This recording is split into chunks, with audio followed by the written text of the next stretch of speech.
Thank you all for attending our webinar about how leaders can proactively prevent burnout. My name is Christina Giordano, and my pronouns are she, her, and hers, and I'm a partnerships and community manager here at AllVoices.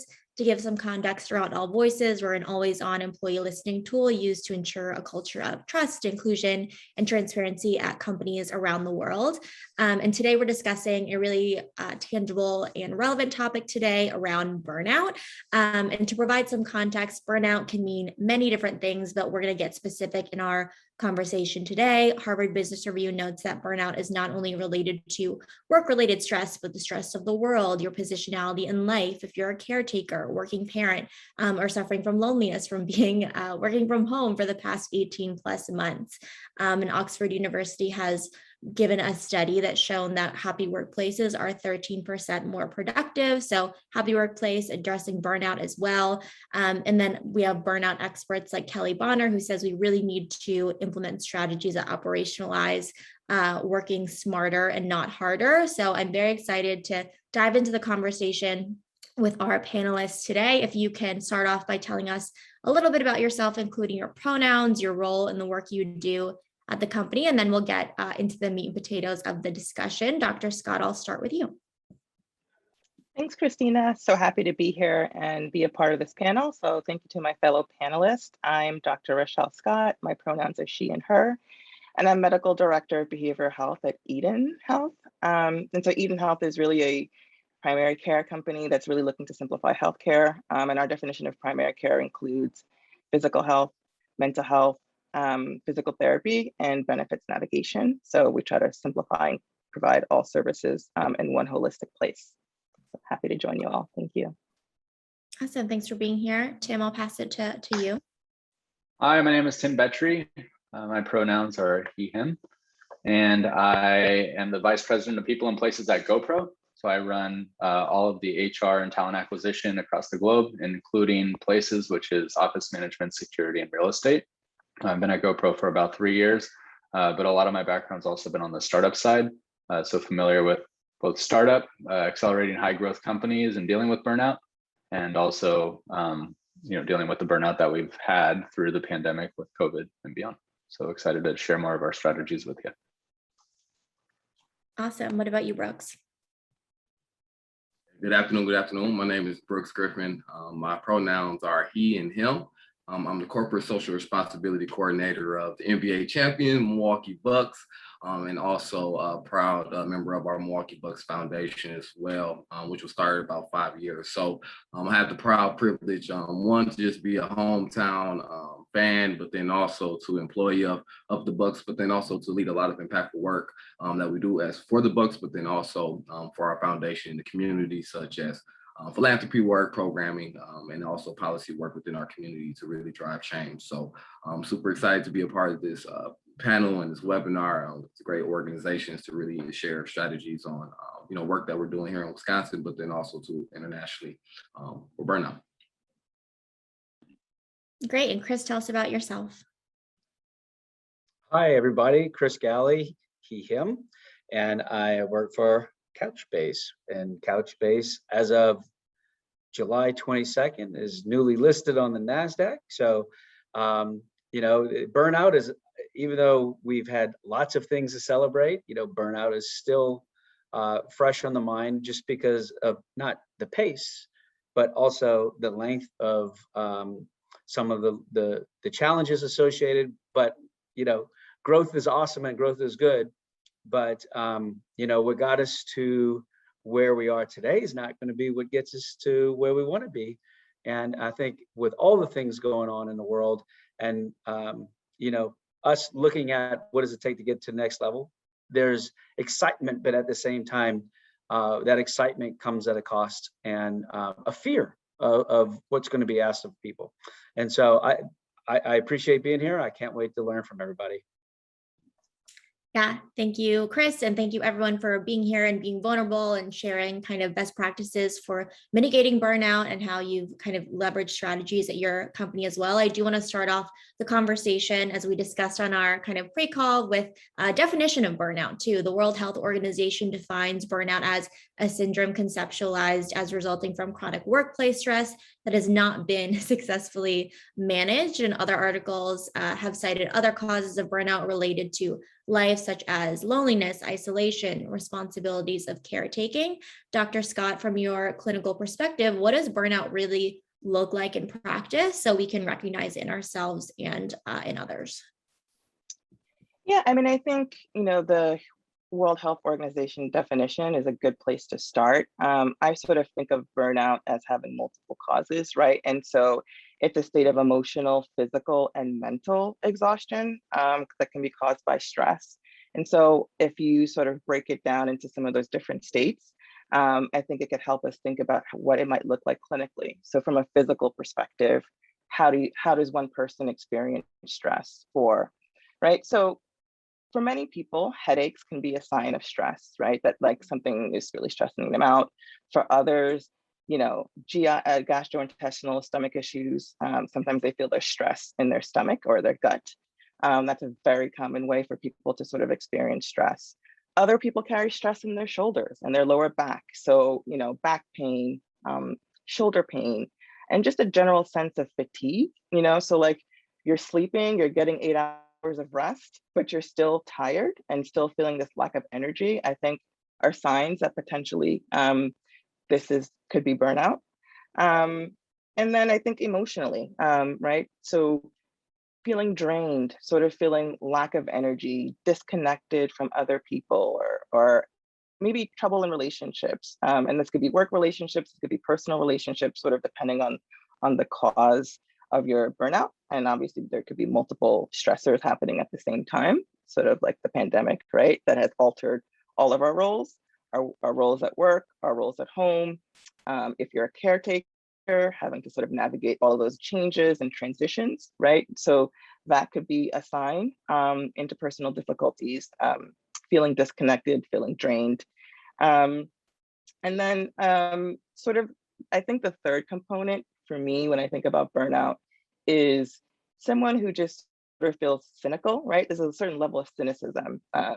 Doesn't really matter what I do, it's not going to be effective, it's not going to work.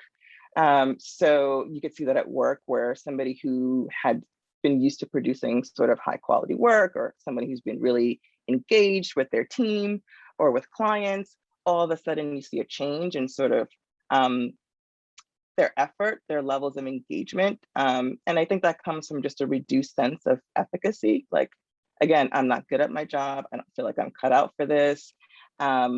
I don't know if I can do this anymore. It doesn't really matter. What's the point? So if I start to hear phrases like that, or if you as a manager or a colleague start to hear phrases like that, those are some of the signs that I'm looking for, or that I hear about, that make me think, okay, maybe this is potentially burnout. Yeah, I like thinking of it in those kind of different terms, in sense of physical, emotional, how you're doing mentally too, and asking yourselves those questions. And I feel like in a remote sense, whether you're going back to a hybrid approach, going back into the office, or doing a virtual first setting, for the rest of time, managers, leaders, both informal and formal, have some sort of responsibility to recognize whether you're holding tension in your shoulders, or whether you're a top performer and now it's like a little less so. What's going on? Asking those questions. I do want to pass it over to, let's start with kind of Tim first, to think about what is your role as like a formal leader within the organization to recognize burnout amongst your team. If someone comes to you, or if you recognized it in yourself, what are your thoughts there? Yeah, I think starting with yourself is the first and foremost thing. When I think of burnout, is just using how I'm feeling through the pandemic, or with the work stress, or emotional stress, just dealing with work and life and family and all the other challenges that are coming forward with COVID. But as a leader in the organization, I think it's really it's starting with you, but then it's also looking at different levels within the organization and thinking about, from the perspective of the employee, from the perspective of the manager, how could you put yourself in their shoes, and what do you feel like they might be going through? And I think the first is asking them, but then also, and when it's appropriate, assuming, okay, if I'm an employee and I'm working from home and I hear about all these challenges about parenthood, about anxiety, about dealing with the challenge, the frustrations of being at home all the time or having to deal with, family constantly and trying to navigate work, it's taking those into consideration and adapting your strategies around work to support them. And same applies for managers. Like, what are some of the manager burnout elements that are happening? It's, how do I manage employees? How do I deal with output? How do I make sure my team's getting their job done? There's a lot of stress that comes around just work philosophy. And so our approach, which I'll share a little bit later, but it's really been around adjusting our workforce philosophy and the way we go about work to support burnout, to support productivity, to support this new way of working that we've been adopting since COVID. Chris, how have you thought about kind of applying this workplace philosophy at Couchbase, especially in terms of a high performing team? Was a lot to celebrate. I'm sure there was stress, maybe a little bit of burnout for you and your team too.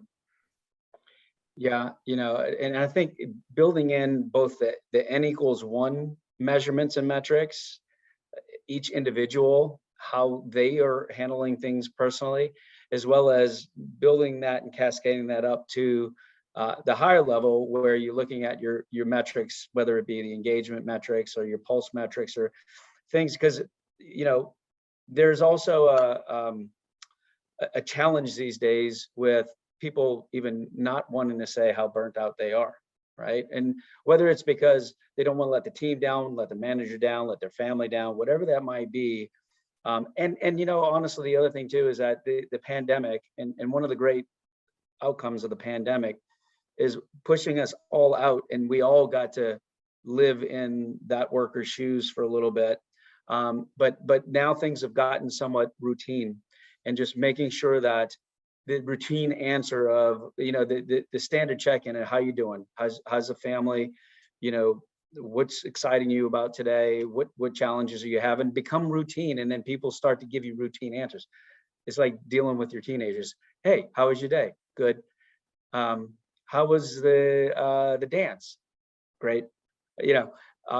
So just watching out for some of those more mundane things, and always making sure you have the metrics to come back that might give you some hints that some of these things aren't as well as people are saying, or their behaviors are telling you. What we've realized is that you can pick up on things, body movements, posture, facial expressions, even in a 2D format like this. But not being able to see people in person does still prevent challenges. And so coming up with creative ways and make sure that things don't get mundane. You're looking at the cues that you have available to you, and you're always making sure through multiple sets of inputs, if the feedback and the input and the cues are all telling you actually what the truth is. I think that's important to recognize. You can tell when someone is being genuine and asking, how are you? Or just like, how are you, to check the box, or asking about things that Dr. Scott mentioned. How is your sleep? How are your kids doing? What is remote school looking like for you? And getting really specific, because you do know your team on a personal level as well.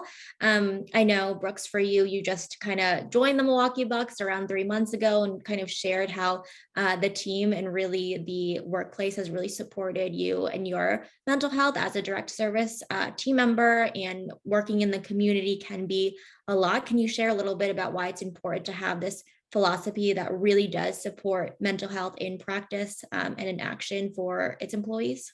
Yeah, definitely. Even with the Bucks and, being a sports and entertainment team, we have the opportunity to touch, especially here in Milwaukee and in Wisconsin, individuals from, all sectors.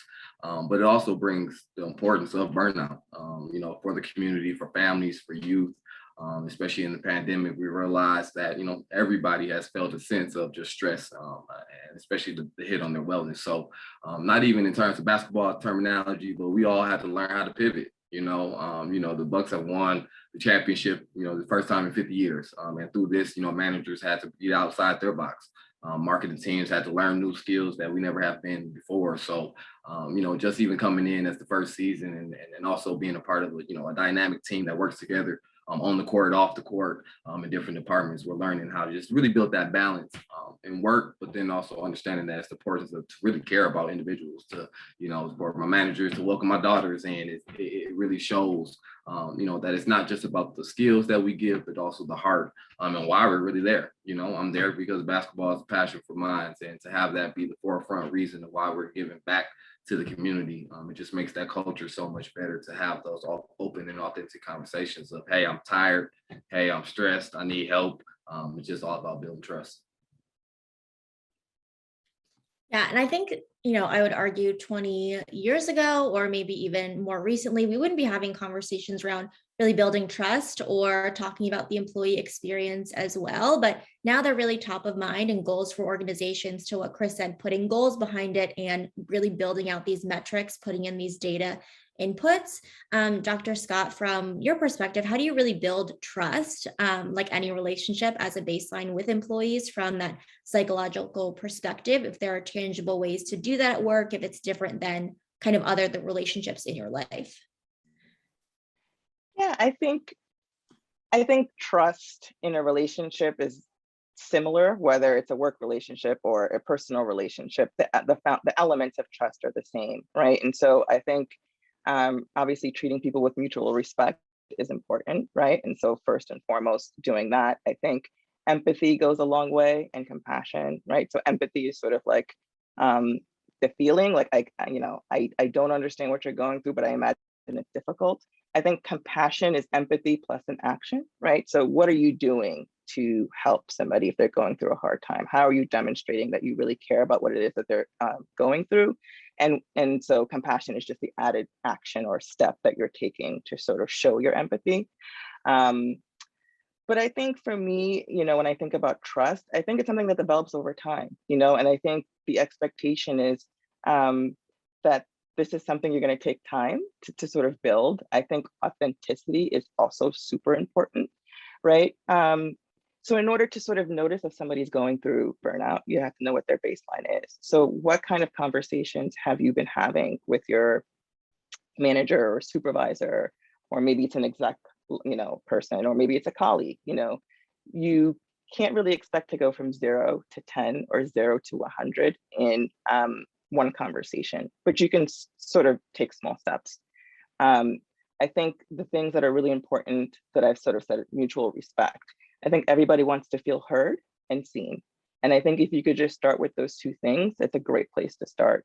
So, hey, Chris, you know, I've noticed that, you know, usually you're whatever, you know, you usually come in and you greet people. I just noticed today that you hadn't, and I'm just curious to know if everything is okay. Do you feel comfortable talking about it? Is there anything I can do to sort of help you, right? You're just sort of an observation that you've noticed, that you've seen someone, that you've noticed that there's something different about them, and you're giving them the space to ask, it's okay.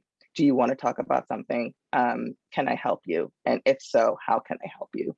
And so I think if you just kind of maintain those basic components, you know, you don't have to jump into questions that you're not even comfortable asking or you're not comfortable sharing, because when you're uncomfortable, the other person can sense it too. So I think checking in with yourself in terms of comfort levels for what you're comfortable talking about is a good place to start. But listening to somebody and seeing somebody, empathy, compassion, I think those are the basic components of trust, whether it's a working relationship or outside of work as well. And Christina, if I could build on that just a little bit and kind of circle back up and answer some of Dr. Faber's questions too, and some of the hints or clues. You know, some of what we're hearing from our managers is this question about boundaries. You know, so we talk about leadership on an N=1 basis, which means personalization. You know, in times of crisis, really getting to know your people better from a personal side than just a work productivity side. And that brings different challenges, right? I mean, when people do start feeling, they start having trust, and they tell you things that you don't know what to deal with or how to deal with it or what to do with, it's a different type of management. And so, but to Tim's point, managers are employees too, and we're dealing with all of this too. Plus now we have the burden of helping all of our team members and partners that we work with feel like they're in a safe place, and that we're here not only to deliver on business outcomes, but to take care of each other. And that can work. It has worked. I saw that in the military. I've seen that in corporate. And yes, there are going to be some awkward times, but the things and some of the cues that you can look out for is even when you're not in an office environment, people who are always on time, are they now like the last one in, or they're not on time?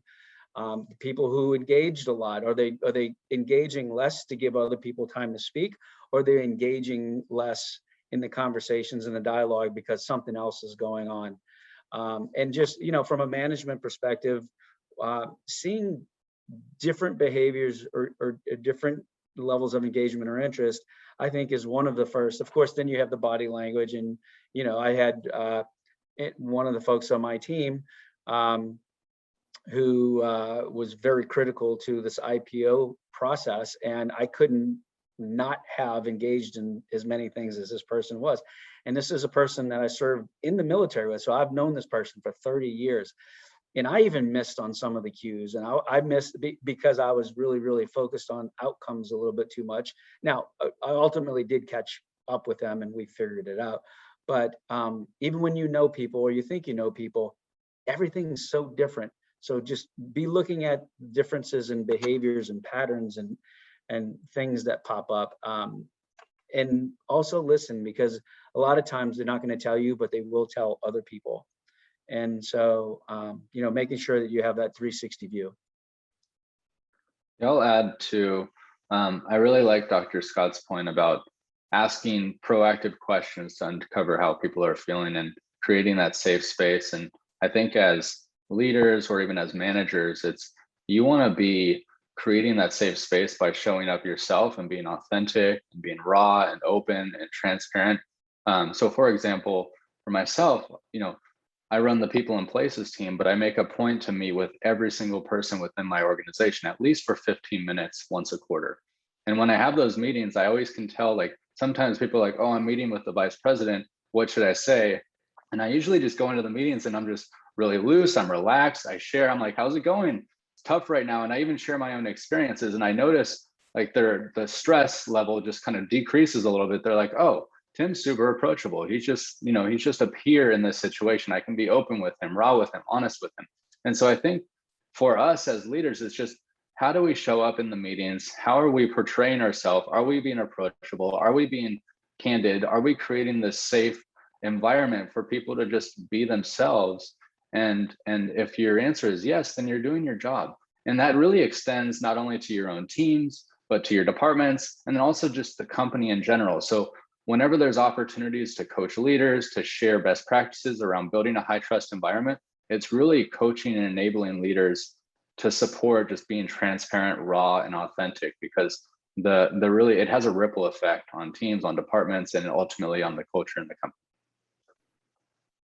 I think also too, Tim, and that's a great point that you were saying, even, first season as Bucks, but overall, just all of us as being leaders, it's kind of just being real, as you're saying, especially in Milwaukee. It's a word that we use always. And I believe Chris said you can kind of spot it a mile away where, individuals say, hey, I don't want a boss, but I'd rather have a leader. And even from the youngest person could take that motto and, figure out ways that they can be relevant, and how even they can show that being a leader is fun. Being a leader is exciting because of the impact that you can change. So, even with the Bucks and outside of the court, of course, we got Giannis and Drew, and we got the individuals that's hosting the trophy, but, individuals on the backside of the professional side, but then also in the community where the fans are a part of, the greatest leaders that we have, a part of our organization to really drive the work that we're doing. So just continuing to be real in all aspects of leadership is the main key, I feel, to continue to push that culture forward. Yeah, I want to go back to kind of Tim's point about teaching managers and kind of leaders as well, in any sense of the word, that kind of key skill around empathy and what Dr. Scott mentioned in compassion. Do you think that it's a combination of kind of modeling that behavior as a leader and other leaders at GoPro, or do you think there's also a piece of like formal training that happens there and coaching? What are your thoughts around that? It's a combination of both. Again, I think it starts from the top, and that's our CEO and how he shows up in our all hands meetings. It stems from our leaders and how they convey that message to their team. But it also gets reinforced by trainings that we roll out. We have, we've done a lot of different trainings around EQ and resilience. Last year was a lot around leading through change and navigating the pandemic. So it's really customizing your programs to support the managers and the employees in the times that they're in. But then it's also backing it up with action and tone from the leaders and organizational philosophies that really support what you're trying to accomplish with employees, which is in this case being raw, being authentic, being real, open, transparent, candid, etc. Yeah, and look, I mean, I think so much of that comes down to the stated values or the unstated values of the company. And in times of crisis, it's extremely important that those things become front and center. And when we first went out in the pandemic, I think we have relatively bold statements, starting with be a good human always, act with uncompromising integrity, period, and serve your family as defined by you.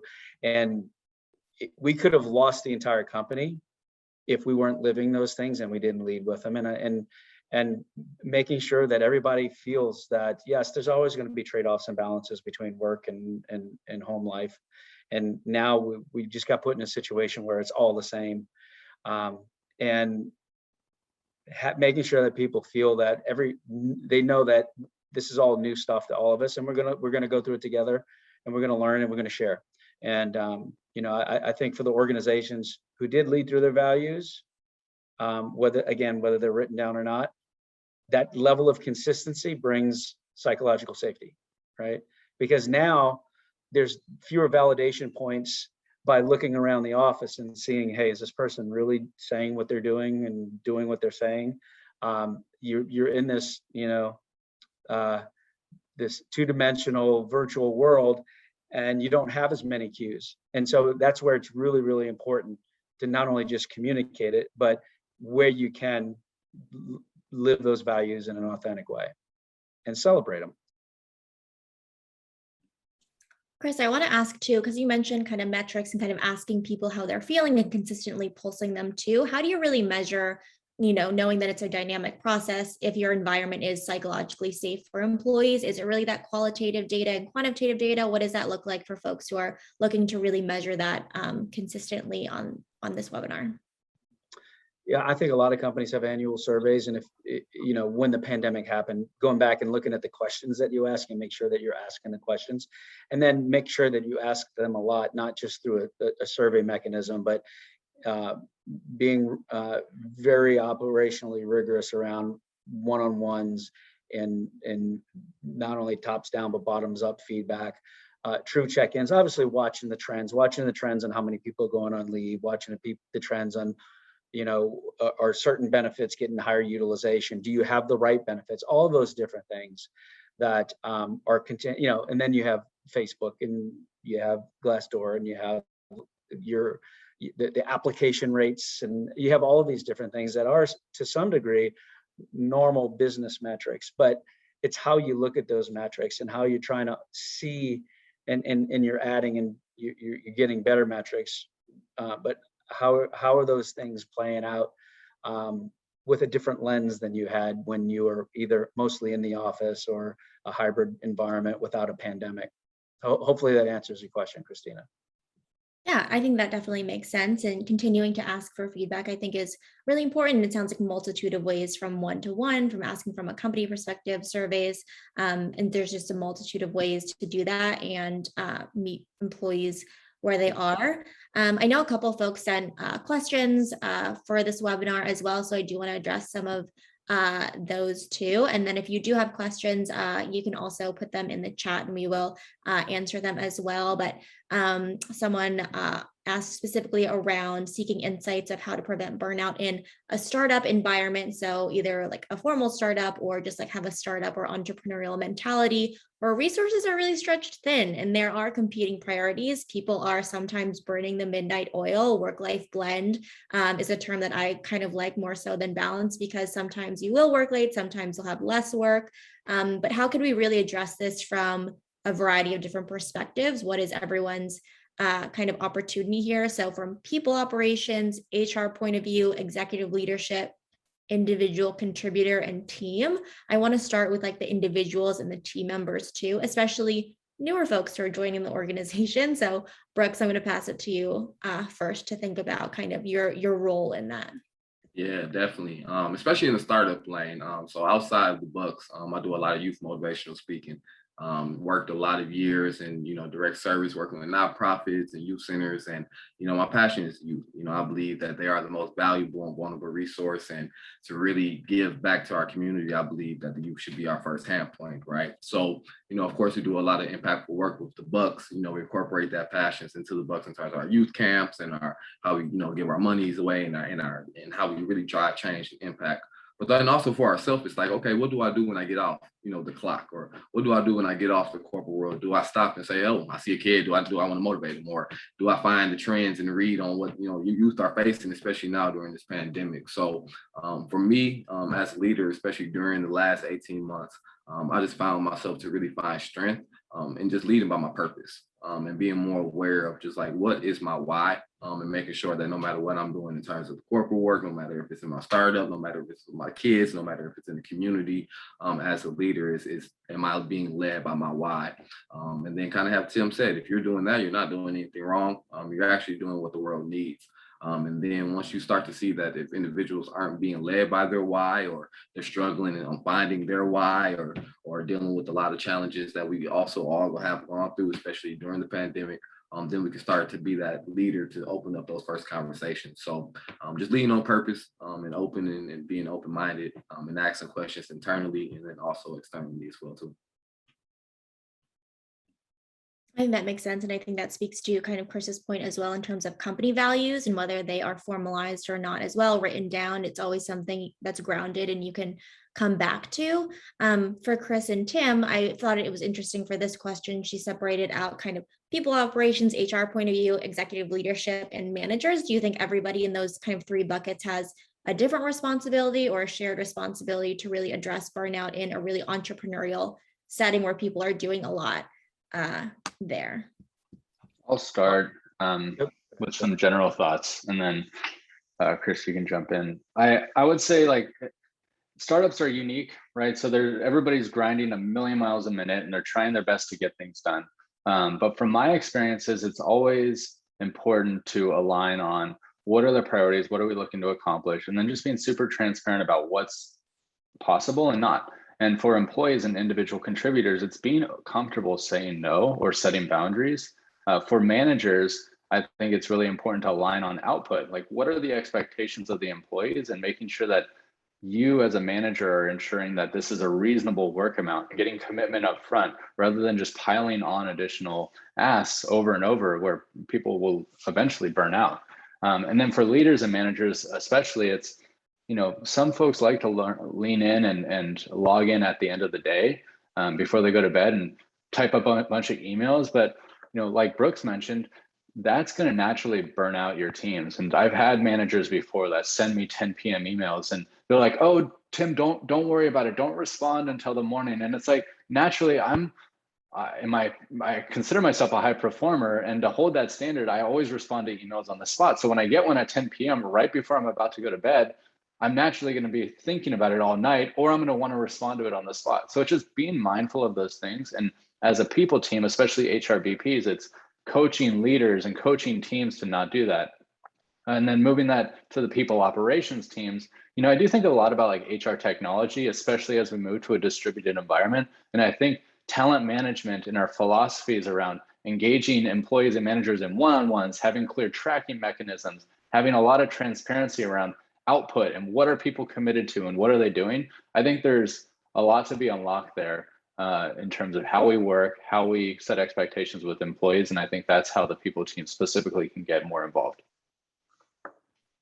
And honestly, I wish I was a better role model in some of those areas, but I do what I can, and I am self-aware. But reminding each other about some of those things and make sure that your team knows that, hey, I know you had to get it off your chest, or I know you told me that it could wait till tomorrow. But having the courage to actually have the team environment where the team could give you that feedback is important.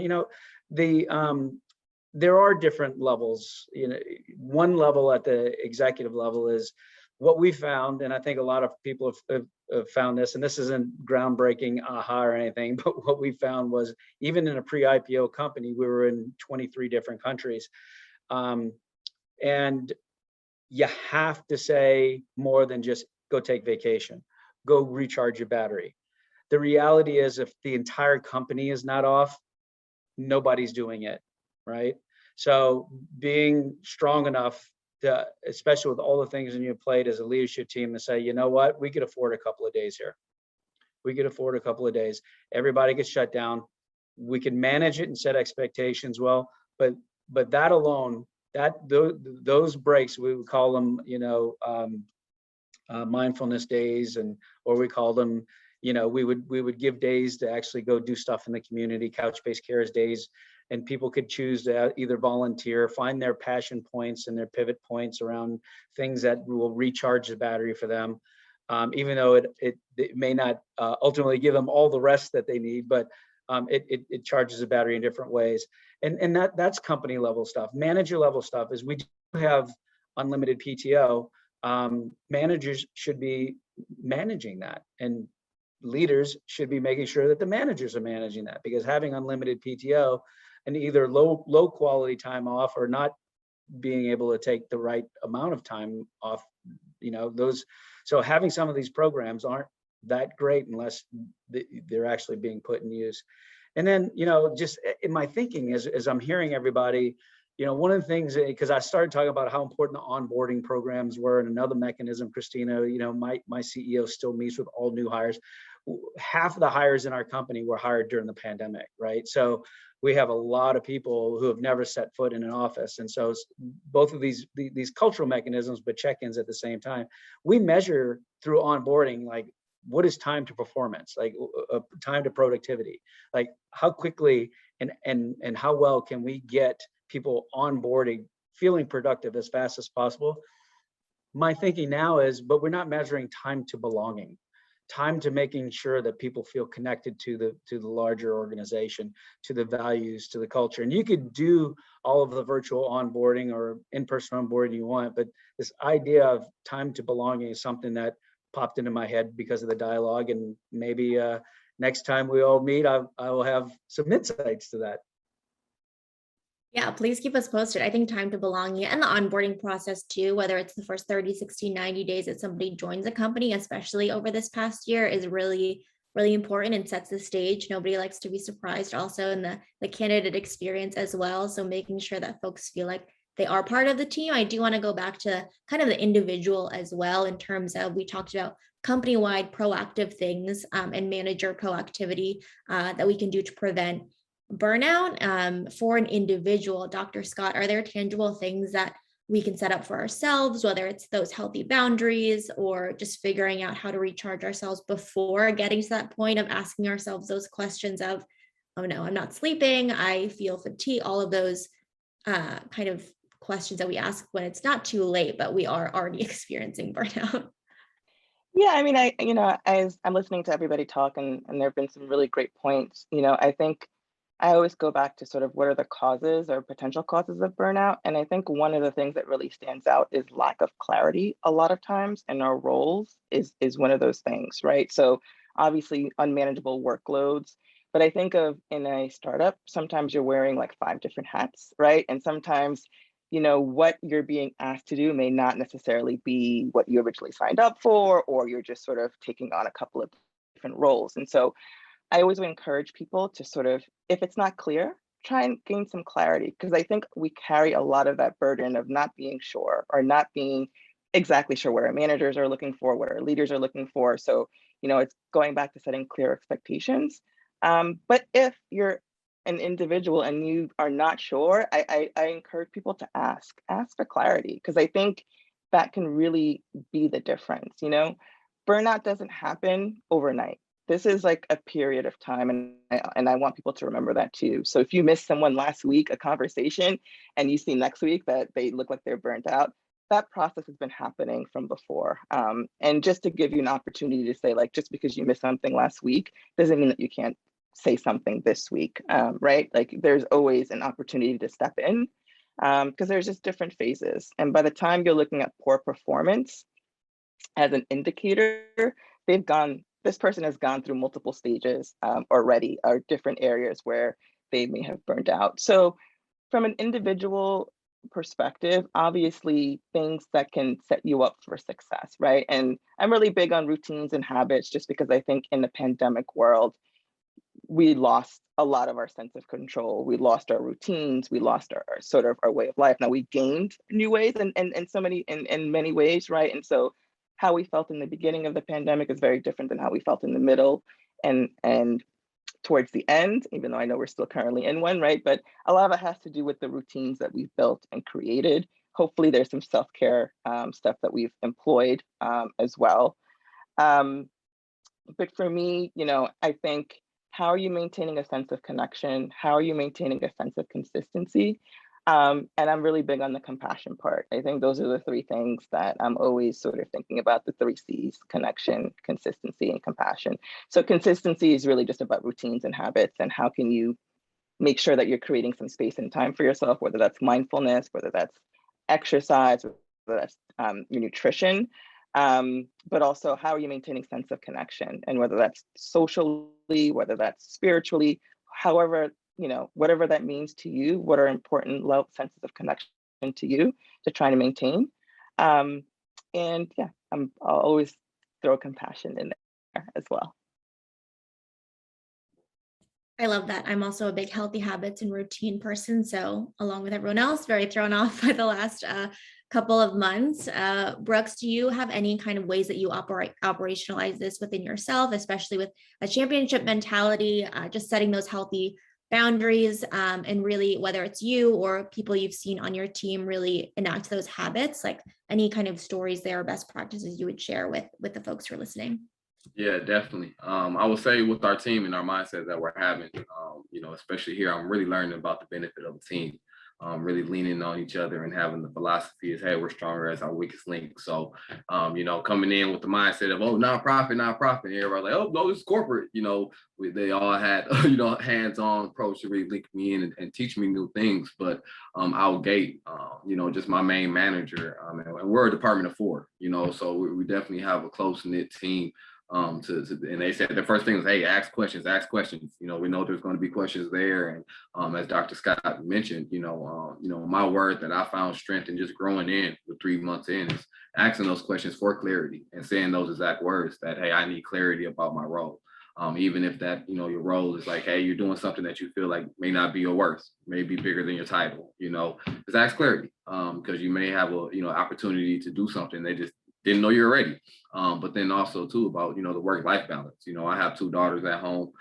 They're super excited to see their dad in this opportunity, but then also ask clarity about, ways that they can get engaged, to understand that just for myself, 10 years down the road, there's this moment, in the midst of a pandemic, in the midst of stress, can also give you hope too. So really embracing the small wins, within our team, having those small lunches, if it's virtually, but then also celebrating the big wins, as we're still celebrating now as well. But then because of the small wins that Dr. Scott has said as well too, it doesn't feel awkward. I don't feel like I haven't been a part of the organization, for a long time. I feel like right at home, but it's because of the team, and the model and the culture that we've built since they came in. So I definitely give kudos to, the owners and the HRs for building the systems that, is still changing, that's still pivoting, that, right now in the off season, we're talking about ways that, because we're a championships team and now we're going to be leading, the ways that we're doing work in the league, that, there's all eyes on us model, but now we have the chance to really show that leaders across the organization can really step up. And Dr. Scott said again, just lead off compassion, and really the true values that really make us human. And that's what makes us a great team. Tim, you mentioned kind of one of the behaviors you do is the 15-minute sessions with employees, and you've been doing it for a while now. Has anybody come to you and asked for clarity around their role? And since you're building up that rapport and building trust, any kind of trends that you were seeing that you weren't really expecting, and how did you kind of mitigate those, or were you like expecting all the kind of feedback that you received in that kind of one-on-one setting? Yeah, I tend to stay away from like getting into the role definition with the employees in those meetings, just because I feel like that's the responsibility of the manager, and I can work with the manager, but I don't want to overstep boundaries. But I do see it these meetings as an opportunity to really connect with employees, understand more about them personally, understand also how I'm always open to feedback. And I'm like, hey, I'm an open book. How can I support you? How can I support the team more? What are some things that we can do better in terms of engagement? How can I show up as a leader to better support you through this remote or pandemic experience? So those are some of the things that I personally do to show up to support.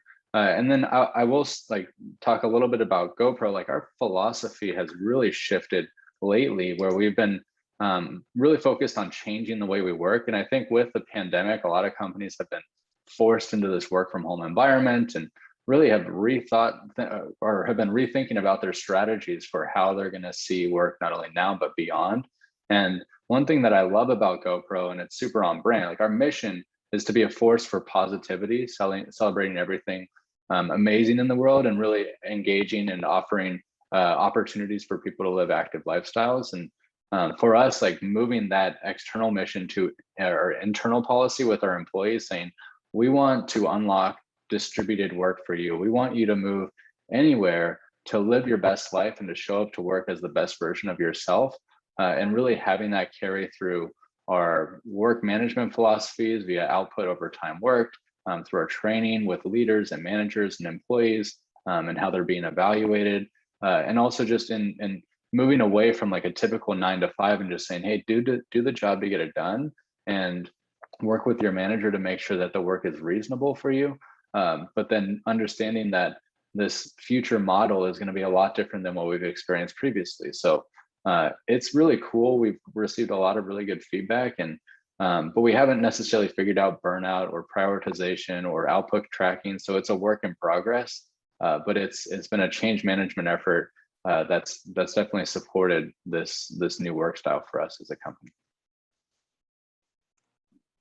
Change doesn't happen overnight, just like trust isn't built overnight. So I think it's a whole systemic change or shift that's happening as well. And people are taking tangible ways to do that, as discussed here, and asking specific questions, checking in on your people and on your team as well. I know we're nearing the end of our time together, so I definitely want to leave time to make sure that every panelist has the opportunity to give, let's say, like a call to action or 1 to 2 key insights that you hope listeners who are listening live and on demand really take with them after listening to this webinar about burnout, about the new kind of future of work.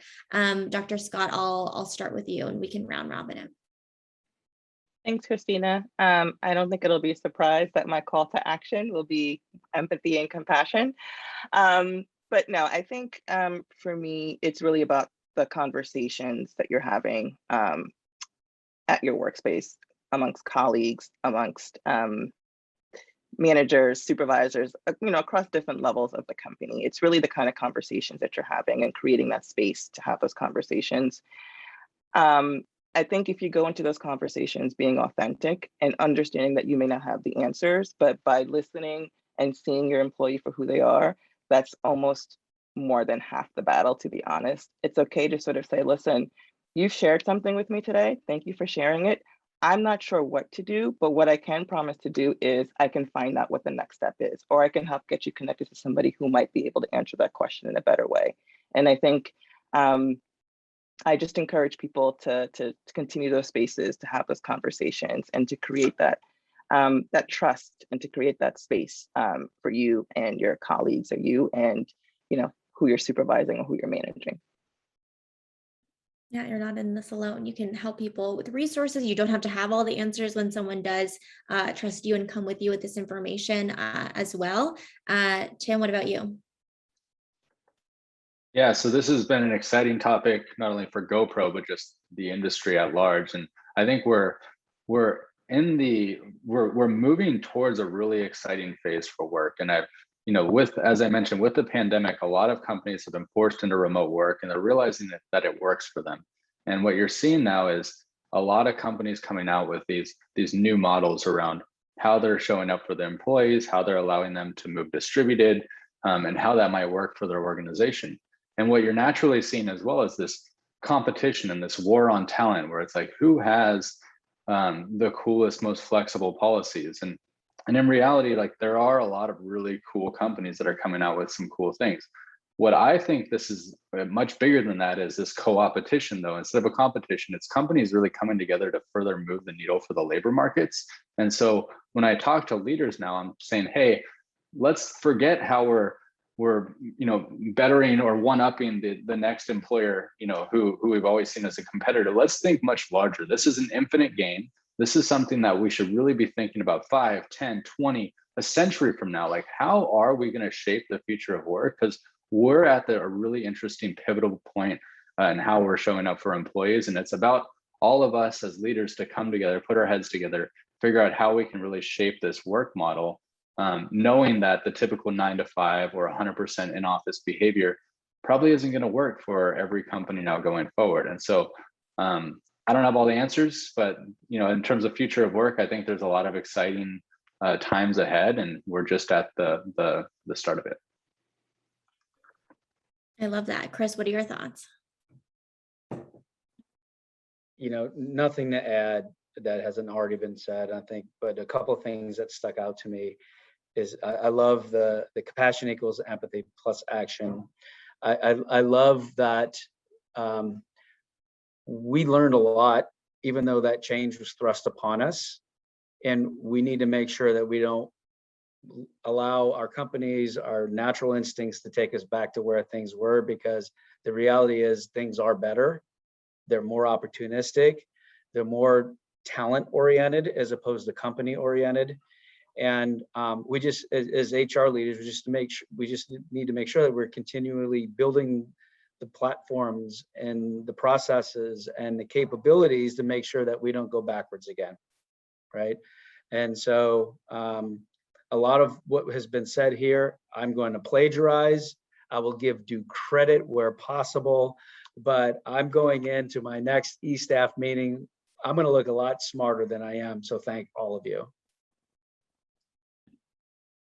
And last but not least, Brooks, what do you want to leave us for your call to action for folks who are listening as well on this as topic of burnout?